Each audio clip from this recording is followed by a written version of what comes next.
नमस्कार। नमस्कार।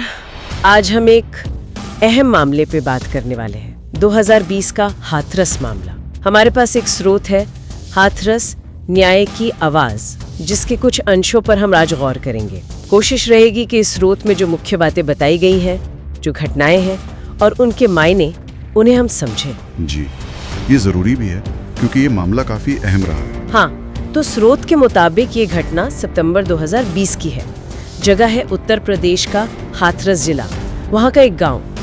वहाँ वाल्मीकि समाज की एक 19 साल की लड़की थी। वो खेत में चारा काट रही थी जब उस पर हमला हुआ, ऐसा स्रोत बताता है। और स्रोत हमले की गंभीरता के बारे में क्या कहता है? काफी भयानक सुनने में आया था। हाँ बिल्कुल, स्रोत में जो ब्यौरा है वो काफी परेशान करने वाला है। लिखा है कि उसकी गर्दन की हड्डियां टूट गई थी और तो और उसकी जबान भी कटी हुई थी। ये तो बहुत ही विवत्सल है। जी, हालत जाहिर है बहुत नाजुक थी। उसे पहले तो अलीगढ़ के अस्पताल ले जाया गया, हाँ GNM कॉलेज शायद जी। और फिर जब हालत और बिगड़ी तो दिल्ली रेफर किया गया सफदरजंग अस्पताल।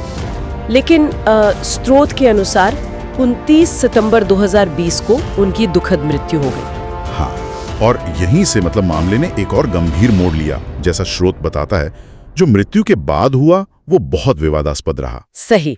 किस तरह से? स्रोत क्या कहता है इस बारे में? देखिए, स्रोत इस बात पर बहुत जोर देता है कि पुलिस ने परिवार के लगातार विरोध करने के बावजूद कथित तौर पर रात के अंधेरे में ही जबरन शव का अंतिम संस्कार कर दिया। रात के अंधेरे में?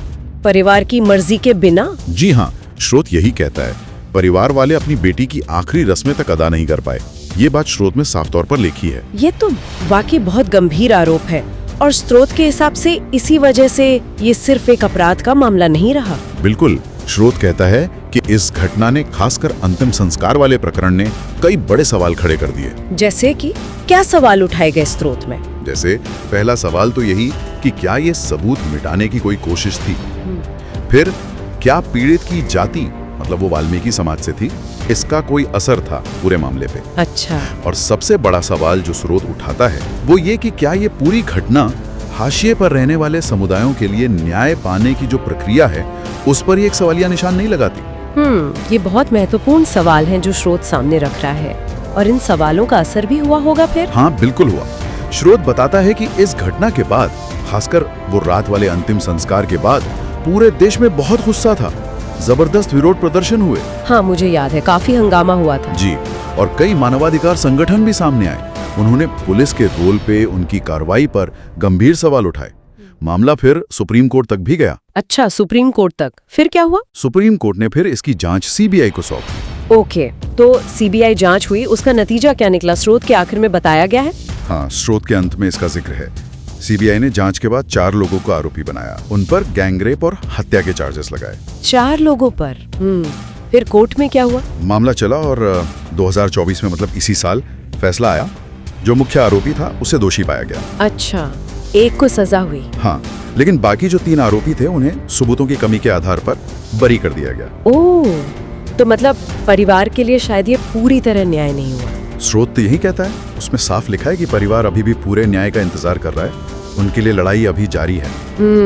तो ये तो हुई घटना और उसके बाद की कानूनी प्रक्रिया की बात। लेकिन स्रोत इसका विश्लेषण कैसे करता है? इसका बड़ा निष्कर्ष क्या है? देखिए, स्रोत का जो निचोड़ है वो ये है कि हाथरस मामला कोई अलग थलग घटना नहीं है।